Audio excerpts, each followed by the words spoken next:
Okay, here we are again. Welcome to Bible study. We're here to talk some more about King David and working our way through his life. And the last time we were together, we were looking at chapter 23, and we really mostly got through all of the text of 23, but one of the things that I've been trying to do, I think I mentioned this last time, is that trying to pull in the other parts of David's life where they're appropriate. So we know that David wrote lots and lots of Psalms, and so some of the Psalms have a very clear inscription across the top, the superscription, because it's above, that says, King David when he was in the cave, David when he was running from the Philistines or whatever. So I've tried to pull those in because I think it really kind of gives us a little bit better understanding when we have some of that historical context. Because sometimes you read the Psalms just like, oh my gosh, David, quit your belly aching. Wah, wah, wah. Life's really hard. Suck it up. When we read through the Bible, I get to Psalms and I usually fail because I just can't read how miserable he is laying on his bed with tears all night long. Probably because, my parents said a lot, stop your whining. It's their fault. Anyway, but when you have some context about what's going on in the world, it really kind of brings a little bit new perspective. So in chapter 23, just by way of super fast review, David went to save the town of Keilah from the Philistines. David he went, they inflicted heavy losses on the Philistines, drove them out of town, and the people of Keilah made sure that they thanked David for what he had done by ratting him out to King Saul. A little bit later in the chapter, we read some more about another group, the people from Ziph. They're in the near the desert. They also ran to King Saul to say, by the way, David's at our place and we know where he is. So when you're ready, come on down and we'll show you. So twice David got ratted out to King Saul, but also was able to escape. And so that brings us to the end of that chapter, where Psalm 54 kicks in. Let me get to the right one here. Psalm 54 is a short one. It says, for the director of music with stringed instruments, a maskil of David. When the Ziphites had gone to Saul and said, is not David hiding among us? So David writes, save me, O God, by your name. Vindicate me by your might. Hear my prayer, O God. Listen to the words of my mouth. Arrogant foes are attacking me. Ruthless people are trying to kill me. People without regard for God. Surely God is my help. The Lord is the one who sustains me. In your faithfulness, destroy them. I will sacrifice a free will offering to you. I will praise your name, Lord, for it is good. You have delivered me from all my troubles, and my eyes have looked in triumph on my foes. Anything there grab you?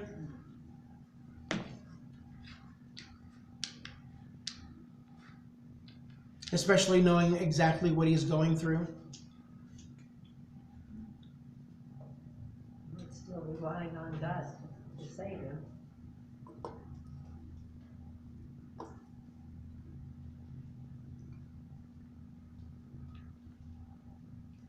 Well, everywhere he turns around, people are, trying to kill him or turning him into somebody else. Or nobody wants him to be around.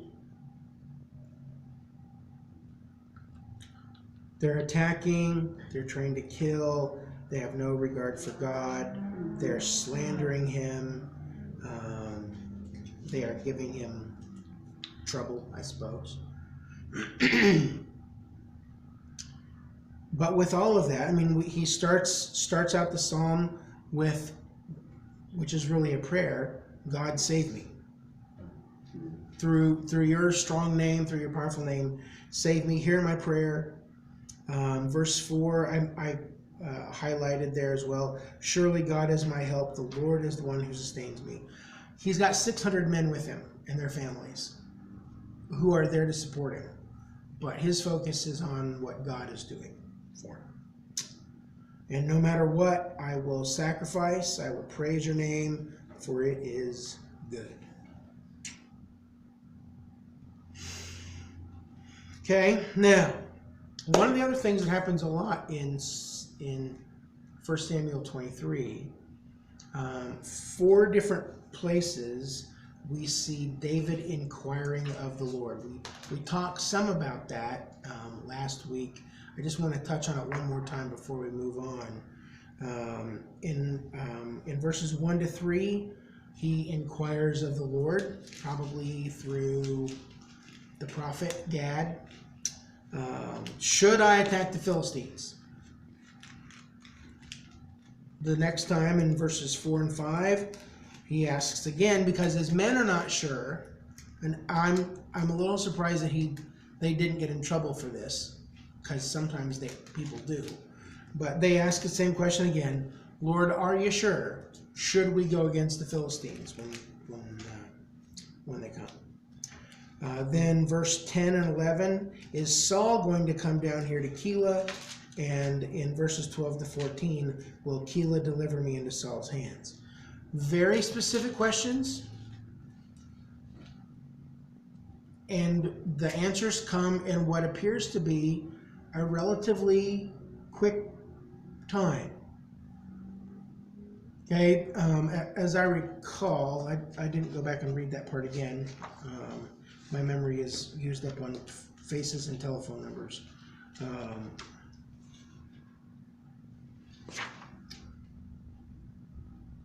Getting confirmation. It seems like in the first couple of times we don't know that Abiathar is there, the priest. So it's possible that is Gad the prophet who is with him.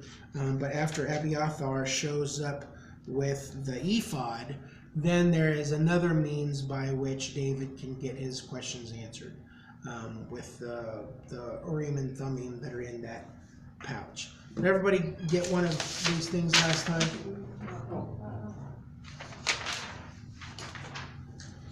So in the breastplate with those 12 stones on it, there's actually a pouch, a pocket, where these 2 pieces called the Urim and Thummim would be probably a couple of stones, probably. We don't really get a description, they just call them that. Whether they glowed or they lit up, or they're like a mood ring and they change colors. So if it's green, the answer is yes. If it's red, the answer is no. We don't really know exactly how it worked, but when the prophet is there or the priest is there, then David is able to inquire of God about very specific things and get very specific answers. I'll tell you, that makes me a little jealous.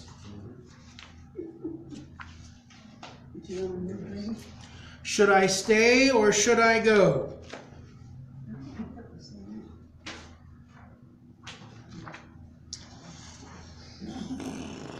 So, I guess we could have had a really nice long talk here about the ways that we determine what God's will is. I should probably make a note about that. That'd be a good thing to do. How do we determine God's will? Since we don't have a priest or a prophet or magic glowing rocks. Sometimes through God's word. There are a handful of answers that are just really quick. We always can know what God's will is when we read His Word, absolutely. Sometimes it comes across to us crystal clear when we pray. Sometimes it is very obvious to us when we enlist some people to pray with us about something. Like, I decide I want to open up a business, and so I grab, 7 or 8 of my closest, deeply spiritual praying friends and say, hey, I need you to pray about this for me. I need to know if this is God's plan or not.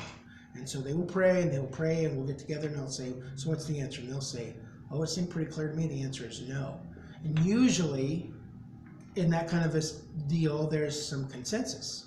So, 4 out of 5 dentists surveyed say, you shouldn't do this, James. So, okay, well, I won't do that. Those would be some of the immediate ways that we can determine what God's will is. So there's nothing wrong with asking. Oh, no. Like he did. Even the second time. I don't think so. I think God recognizes that sometimes we're not very bright. He did make us. And I think He understands that there's a lot of extra static going on around us that's telling us everything else in the world. And so sometimes we just need to reconfirm what it is. I think maybe attitude has something to do with it. Well, the second time he was actually asking because his men didn't, right? His men didn't want to go. He had his answer, but... I know what the answer is, but I'll go ask him one more time, just for you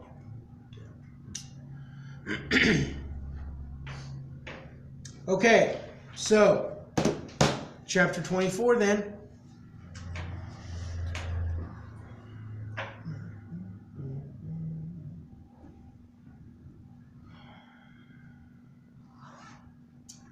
Yep. After Saul returned from pursuing the Philistines, he was told, David is in the desert of En-Gedi. Or if you're going to be really fancy, it's En-Gedi. But I'm not that fancy. So Saul took 3,000 able young men from all Israel and set out to look for David and his men near the crags of the wild goats. He came to the sheep pens along the way. A cave was there, and Saul went in to relieve himself. David and his men were far back in the cave. The men said, this is the day the Lord spoke of when he said to you, I will give your enemy into your hands for you to deal with as you wish. Then David crept up unnoticed and cut off a corner of Saul's robe. Okay. He was deep in thought. For us, he's reading the book. So, En-Gedi, if you have your handy dandy little map, is just right here on the coast of the Dead Sea, right there. He's been hanging out in this area for a little while. There's those dirty, rotten scoundrels from Ziph right there. So he has been hiding there with his men, about 600 men. And they've had a little bit of a break because Saul had to break off going around this mountain. Just as they were getting ready to throw the rope around David, the messenger came and said, Philistines are attacking. So they all ran home to deal with the Philistines, which left David some breathing room. So now the Philistines have been taken care of. Saul is back hot on David's trail, and not only is he coming, but he's bringing how many? 3,000 men. Okay, the description of these men is that these are able warriors. I think what the NIV says, able young men. These are not just a bunch of hicks with hoes that are going after him. This is the military. The king has taken 3,000 men and is hunting down this one lone fugitive. That is a lot of insecurity. he really, really is afraid of David. So they end up down in the crags of the wild goats. Nobody knows exactly what that is. The wild goats would be, the animal is an ibex. They have these really cool, huge horns, like ape hanger goat horns. They're just humongous things. But there's lots of rocks, lots of caves, lots of nooks and crannies. Goats love that kind of thing. That's where they're living. And obviously it's a great place for David to hide with all of those spots. And Saul has determined he is not gonna get away again. He's lost him twice. We're not making this happen again. So the guys are in the caves. It's not necessary that this cave is so huge that David and all 600 of his men are together in the same cave. That's big. That's like Carlsbad Caverns big. It could be that they're spread out. That's a lot more likely. So Saul and his men are on their hunt.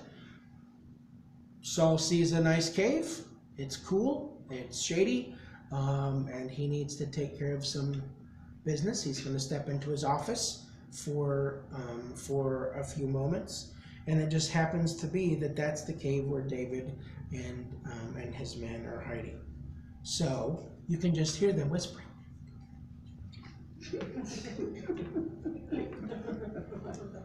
No, you can just. And David,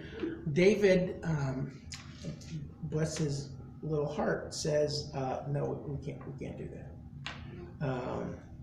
Now there's at least a couple of commentators that think that when it says after the men say go and get him, then David crept up unnoticed. Their understanding is that it meant that he got up and he was gonna go do it. But between when he got up and by the time he got close, he changed his mind. He realized he couldn't do it. I don't know if that makes the story any better or not, but David had determined that he could not do anything against King Saul because he is the Lord's anointed. But he does get close enough. You know, it's possible that, you know, when Saul goes into his office, that he takes off part of his robes and things and lays them to the side. And so David sneaks up and cuts off a big chunk of it, takes it back with him. Saul takes care of business, and he gets up and he leaves, and David waits long enough for Saul to get out of the cave a ways, and then he comes out.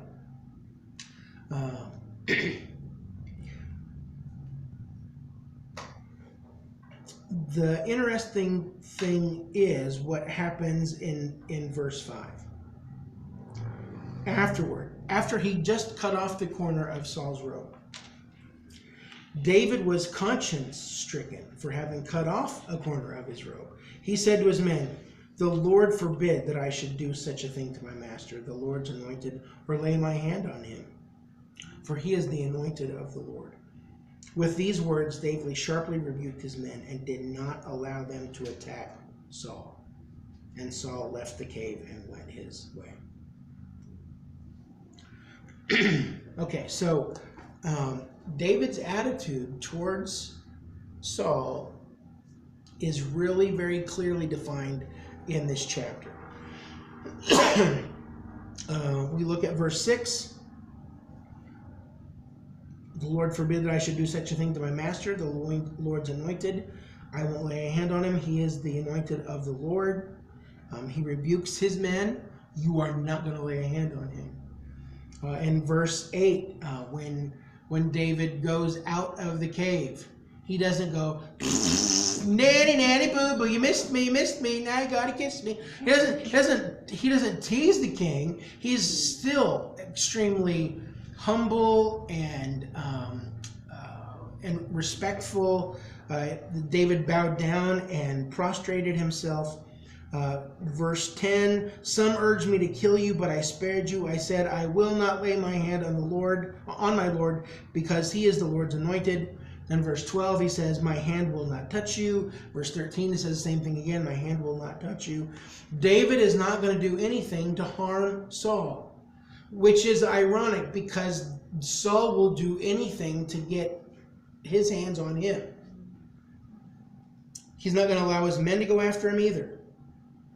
He is a respecter of Saul's special position, and nobody is going to do anything against him. All right, let's look at verses 8 and 9. We kind of talked about them quickly. David went out of the cave and called out to Saul, my lord the king! When Saul looked behind him, David bowed down and prostrated himself with his face to the ground. He said to Saul, why do you listen when men say, David is bent on harming you?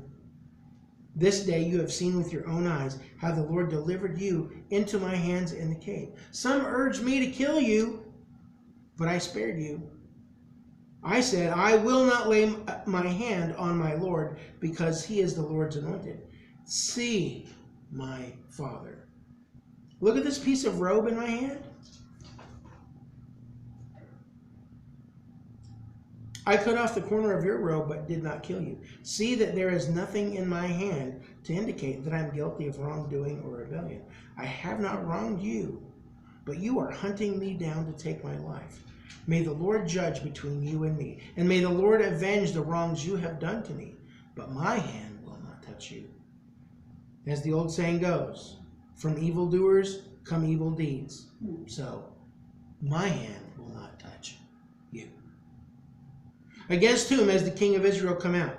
Who are you pursuing? A dead dog? A flea? May the Lord be our judge and decide between us. May he consider my cause and uphold it. May he vindicate me by delivering me from your hand. So, when David comes out of the cave after Saul, what's his big question? Why? What have I ever done to deserve this kind of treatment? I've never done anything against you. Why are you listening to people who are clearly lying to you? I had the chance to be done with this whole circus 3 minutes ago in that cave. You should be dead by now. If I'd listened to my men, you would be. But I'm not going to raise my hand against the man God selected to be the king of his people. Now it's at this point that at least one commentator pulls in another psalm. It's not as crystal clear of reference, but it fits. Psalm chapter 7. At the top of Psalm 7, it says, a Shiggaion of David, which he sang to the Lord concerning Cush, the Benjamite. Okay? Benjamites are people from the tribe of Benjamin. Saul is from the tribe of Benjamin. Again, it's not an absolute slam dunk. This is exactly where it fits, but it seems pretty likely to me. Lord my God, I take refuge in you. Save and deliver me from all who pursue me, or they will tear me apart like a lion and rip me to pieces with no one to rescue me. Lord my God, if I have done this and there is guilt on my hands, if I have repaid my ally with evil or without cause have robbed my foe, then let my enemy pursue and overtake me. Let him trample my life to the ground and make me sleep in the dust. Arise, Lord, in your anger. Rise up against the rage of my enemies. Awake, my God, decree justice. Let the assembled peoples gather around you while you sit enthroned over them on high. Let the Lord judge the peoples. Vindicate me, Lord, according to my righteousness, according to my integrity, O Most High. Bring an end to the violence of the wicked and make the righteous secure. You, the righteous God who probes minds and hearts. My shield is God Most High, who saves the upright in heart. God is a righteous judge, a God who displays his wrath every day. If he does not relent, he will sharpen his sword, he will bend and string his bow. He has prepared his deadly weapons, he makes ready his flaming arrows. Whoever is pregnant with evil conceives trouble and gives birth to disillusionment. That's descriptive. Whoever digs a hole and scoops it out falls into the pit they have made. The trouble they cause recoils on them. Their violence comes down on their own heads. I will give thanks to the Lord because of his righteousness. I will sing the praises of the name of the Lord Most High. The king's men, like probably Cush the Benjamite, are all around the king all the time, pushing. You got to get rid of this guy. He's a threat. He's a real threat to your kingdom, which means for them, it's a real threat to our position and power. It could be that, Saul may have had some questions about David's loyalty, but these advisors are absolutely against David. In that psalm, I pulled out lots of little things there to pay attention to. If I'm guilty, let my enemy overtake me. But the prayer is that God would decree justice and judge the peoples, vindicate David, and the violence of the wicked.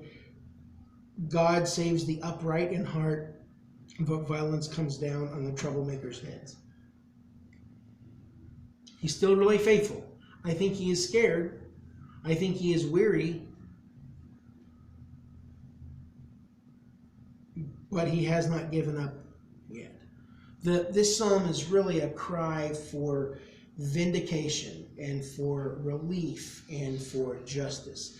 David knows that he is innocent of all the slanderous lies that Saul has swallowed whole. And the surprising thing is that after all of these weeks, perhaps months, maybe even a year of all of this running around hiding from Saul, that David isn't interested in revenge. He doesn't want payback. He doesn't want to knock Saul off the throne. He is much more interested in justice. So here, standing outside the cave, hollering at King Saul, he makes his case. Look, I had the perfect opportunity to kill you, but I passed it up. I refused to take advantage of the situation. There is no evidence of any rebellion or any wrongdoing. I have done nothing wrong, but you cannot stop chasing me. You need to know, my hand will not touch you. It's a pretty impassioned and incredibly truthful defense. I could have, but I didn't. And I never have, and I never will. Period. So in verse 14 and 15, let me get back there again.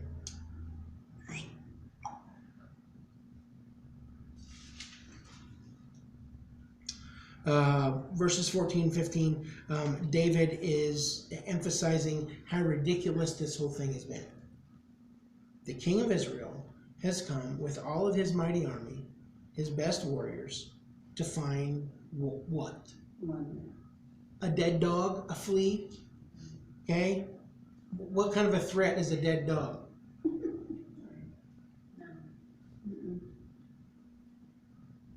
A flea is not much of a quarry for the royal hunter.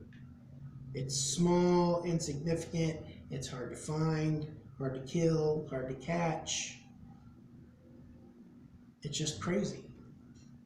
Why are you doing this? I don't matter. I am nothing. But he closes then with a prayer that God is going to exercise some righteous judgment and deliverance. Then we get to see Saul's response. Verse 16, when David finished saying this, Saul asked, "Is that your voice, David, my son?" And he wept aloud. "You are more righteous than I," he said. "You have treated me well, but I have treated you badly." I should have looked up the Hebrew there to see exactly what that badly word means, but we know it is awful.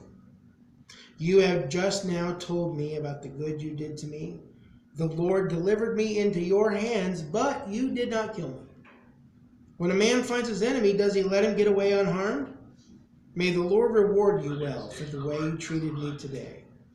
I know that you will surely be king. What? Ooh! I know that you will surely be king, and that the kingdom of Israel will be established in your hands. That's huge. Now, swear to me by the Lord that you will not kill off my descendants or wipe out my name from my father's family. So David gave his oath to Saul. Then Saul returned home, but David and his men went up to the stronghold. Okay, so in this section we get to see Saul's response. Sounds genuine. Because we have grown up watching a lot of bad TV and movies, we may go, I'm not sure I believe that. I think that he's crying crocodile tears.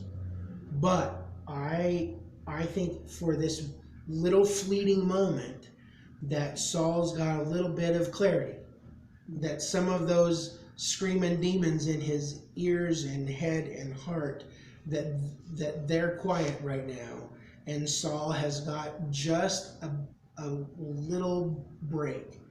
And good Saul sort of rises to the top again. When he hears David's voice, he hasn't heard it for some time now. He weeps when he hears it. I believe that he recognizes the grace, the incredible amount of grace that David has shown him. He recognizes David's righteousness, that David is way more righteous than he is himself.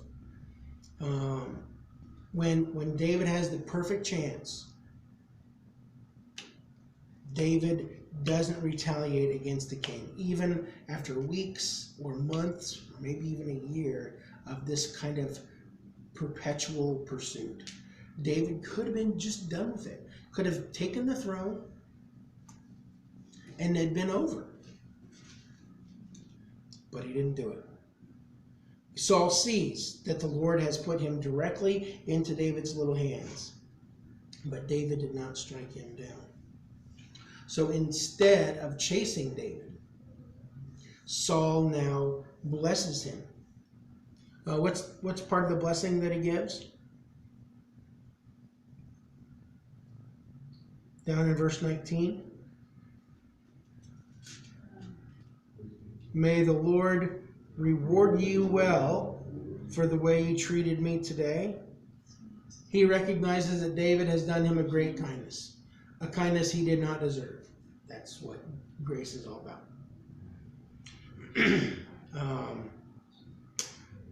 Verse 20, we said that was a big verse. I don't believe that Saul has confessed this out loud. I think he's probably thought it many times, but this is the first time we see Saul declaring, David, I know you will be king, and that the Lord is going to establish the kingdom in your hands. Okay? Why would Saul make that statement? Well, there's at least a handful of things that he absolutely knows are true. Number one, the first and most obvious reason that David is going to be the king is because Saul is going to be removed as the king, because that's what Samuel said. The Lord said, I'm going to take the kingdom away from you. You're not going to have a long reign. That's number one. Number two, how many times now has Saul failed against David? There's been at least 3 different trips of hot pursuit, in addition to missing him in the cafeteria with his own spear a couple of times. And who knows what else that we don't have a record about. He continues to fail, and David gets away scot-free and ends up being blessed no matter what he does. And then the last thing that could be weighing on Saul's mind here is that he talks about his righteousness, the way that he's treated his enemy. Saul sees in David very godly, noble traits, characteristics, qualities. This is the kind of guy who should be the king. He's a righteous man. He's a fair man. He's a just man. He has compassion. He has grace. He has mercy. He is fearless. He is faithful to God. This is the guy who ought to be the king, not me. I'm an idiot. How many times have I screwed this up? And so with all that, and maybe some more, Saul just declares out loud in front of God and everybody, David, you'll be the king. And so, with that understanding, Saul asks for, not exactly in so many words, but he asks for a truce. Let's make a vow. Let's make a covenant here, a pact of non-aggression between David and Saul. Because David, if you're going to be the king, here's what I'm asking of you. When you take the throne, do not kill all of my family. Because that's something that would have normally occurred. You know, the new administration moves in, and so they kill off everybody who has any ties to the king because they don't want somebody coming back saying, "Well, I should be the ruler. I'm the right one to be on the throne." No, you aren't, because you're dead. Okay, we get to see that later on as the various kingdoms, various administrations of kings in Israel and Judah go on. There is some of that, especially in the north, where, you know, somebody comes in, they were a general, they get rid of the king and they kill all of the rest of his family. There's nobody left. It's sort of like, you know, back many years ago when we were switching from one party in the White House to another party in the White House, that they stole all of the keys off of the typewriter so they couldn't type the new president's name. This is a lot more severe than that, obviously. And so David, the ironic thing is that David has already made this promise. He and Jonathan had this sealed up a chapter ago. You know, just promise me that we will be friends forever, that we won't raise our hands against each other, that you won't raise your hand against my family. And David's like, absolutely, bro. I would never do that anyway. And so now he reiterates that promise to Saul. And so they have a truce, a little bit of détente anyway. They're not going to fight each other actively. Saul and his men go all the way back up here to Gibeah from En-Gedi, and David and his men go back to the hill country around here, here in the wilderness area, going back to the stronghold, wherever the stronghold may be, whether it's Masada or just some other like fort. And so maybe now there's going to be a little bit of relief for David and for all of Saul's men. Any comments or questions on anything? Up there on verse 5, where David was conscience-stricken, it says, David was conscience-stricken after he cut a corner from Saul's robe. Why? Possibly to people of that day, a man looked ridiculous with his clothes cut short. See 2 Samuel 10, 4 and 5, for a case where cutting a garment was a deliberate insult that led to war.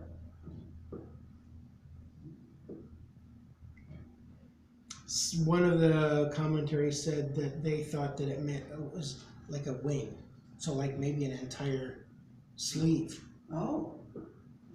Well, he would have noticed that when he put it back on. Well, probably, but what if he's just carrying it out? Didn't realize it yet. I don't know. So that's just all wild speculation, which is one of my favorite things to do. But All we know is that he cut something off. Because to raise his,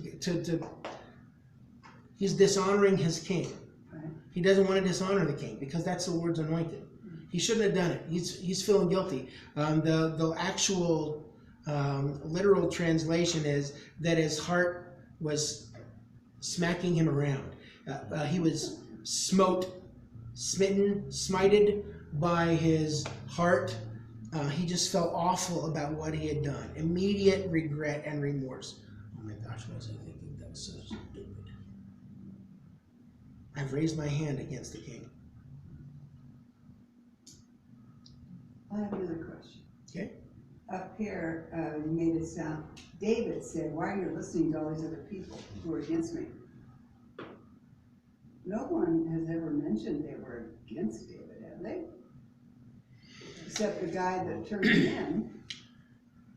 I mean, Well, I yeah, thought Saul was the only one that was crazy. Doeg, the Edomite, Right. from a chapter and a half ago. But was who- Saul really listening to people like? Oh, I have sort of the impression about Saul that he is not a really strong leader with deep convictions. I think people are leaning in and whispering and saying, yeah, we're all in agreement, Your Highness. You know, we all feel like he's a real threat. I mean, look at this report here. He's gathering forces down in the wilderness. He's going to come attack you. That's what he's doing. If I'm making the movie, that's what it looks like. And I don't think that that's too far off because of what we know to be true about kings then, that they would have collected advisors Right. from their own homelands, but also brought in foreign advisors, generals and whoever to give them good counsel to be the king.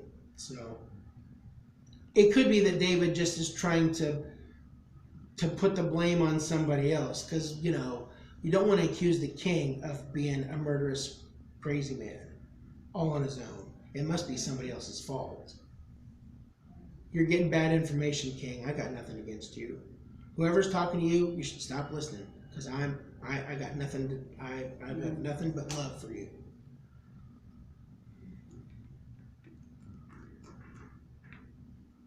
I would think there's other people who want to get killed. They like power, because Saul is weak. He can be manipulated. All you gotta do is get him mad. That makes sense. See that? Nothing like our own president. Or our dads. I mean, we grew up knowing that all we had to do to get dad distracted was to get him mad about the way we did something. Yeah. My kids hear every summer numerous times about, well, it was my job to mow the yard, but I decided if I did it badly enough that my dad would get frustrated and he would just come out and do it on his own. So I didn't have to mow anymore. Did you really do that?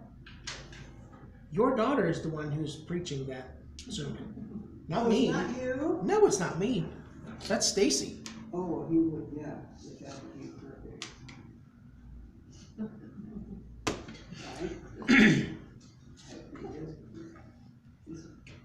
I was mowing one time. The grass hadn't been mowed for way too long, and I was mowing on our old snapper, and I reached under to unclog it, and I got my hand too close, and it nicked the corner of my finger. I thought I had lost my whole hand, and you know what? I ended up having to finish mowing. That's the stupid note. Oh.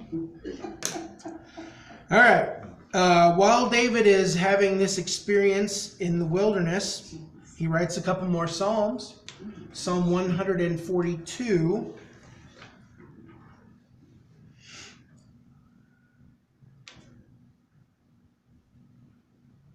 I know I already said this, but reading these sort of in context gives me a much better appreciation for them.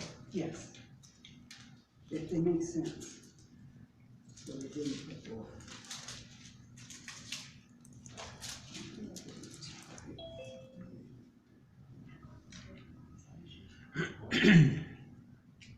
Psalm 142. when he was in the cave. Oh, Well, he was in a lot of caves, so this is kind of not very specific. Hello, Joanne. Not very specific here in Psalm 142. But again, it seems to fit. I cry aloud to the Lord. I lift up my voice to the Lord for mercy. I pour out before him my complaint. Before him, I tell my trouble. When my spirit grows faint within me, it is you who watch over my way. In the path where I walk, people have hidden a snare for me. Look and see. There's no one at my right hand. No one is concerned for me. I have no refuge. No one cares for my life. I cry to you, Lord. I say, you are my refuge, my portion in the land of the living. Listen to my cry, for I am in desperate need. Rescue me from those who pursue me, for they are too strong for me. Set me free from my prison, that I may praise your name. Then the righteous will gather about me because of your goodness to me. What jumps out at you there about Psalm 142? Knowing what you do about what's going on in David's life. It was like everyone's against him.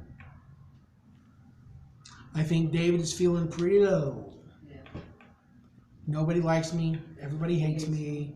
I'm gonna go eat worms. I think it is a big comparison there. You know, there's no one at my right hand, like Saul has. Right. Nobody's concerned for me, like they are for Saul. I don't have a place to hide, like Saul does, behind an army of 3,000 people. Nobody cares about my life. They want to end my life. But even with all of that, I cry to you, Lord. You are my refuge, my portion in the land of the living. Sounds like even his own men aren't lifting him up, supporting him, and encouraging him with good stuff. Well, you know, that might just be a feature of being the leader of 600 men. Right. If you're the leader, you can't be going around moaning and groaning and crying about everything all the time. So you gotta go somewhere. Where does he go? I cry aloud to the Lord. I lift up my voice to the Lord. I pour out before him my complaint. Before him I tell my trouble, but nobody else.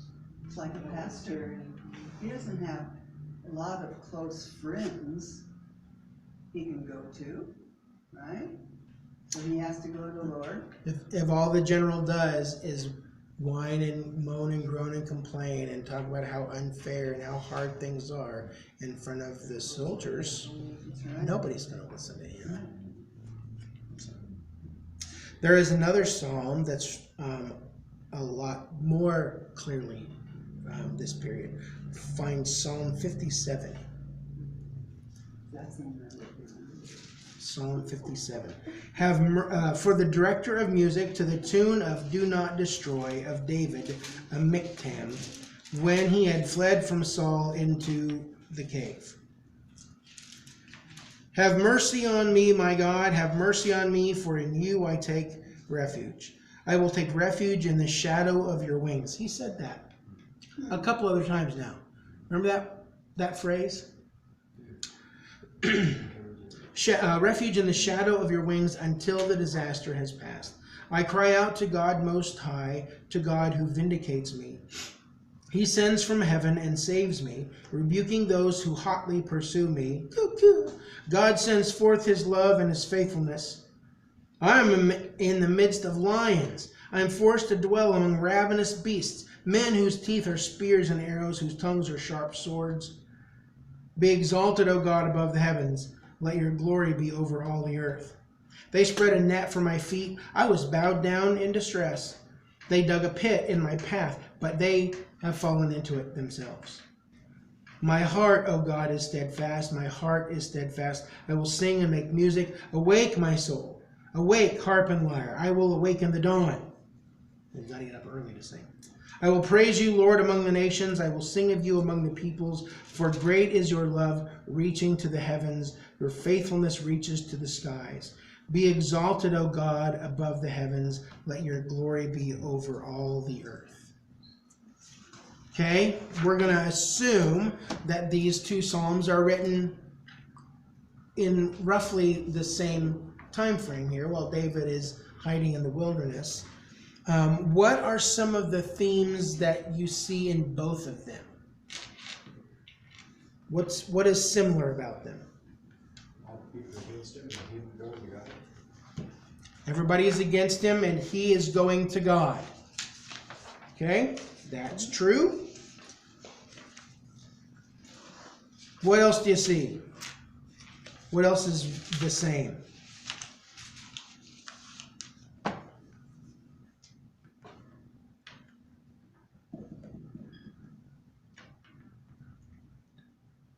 keep trying to say. He's in a cave. Or he's gone to a cave. He's in a cave. Okay. All right. Yeah, he is in a cave. Okay. Praising God. Okay. What was that about praising God? He's still praising God. Okay. David is choosing to praise God even when he is in deep distress. When he is in his lowest moments, he is still praising God. I only wrote down one more thing. I was hoping you all were smarter than I was putting this together. I wrote down that God is a refuge when there is no refuge. When you got no place else to go, you always have God. That's true. Is there anything else about these two psalms that seem the same?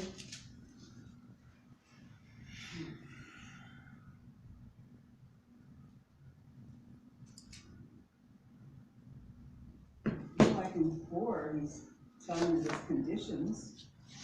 I'm in the midst of lions. I'm assuming that's He feels surrounded like he is everybody's dinner. Yeah. right.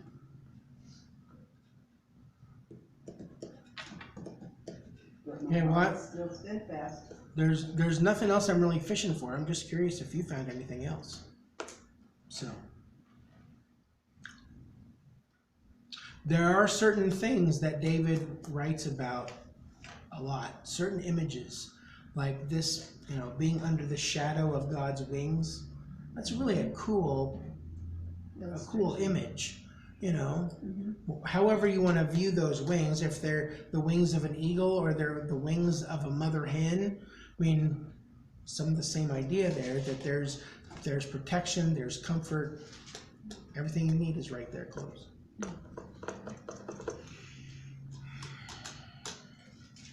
Anybody coming away with any new understanding or brilliant ideas?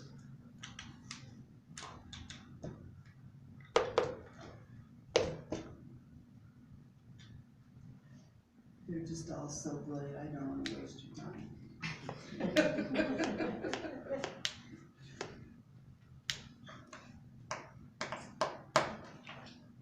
What's the thing that you appreciate the most about David from this chapter? He's steadfast. He's always totally reliant on God no matter the circumstances, right? He has integrity.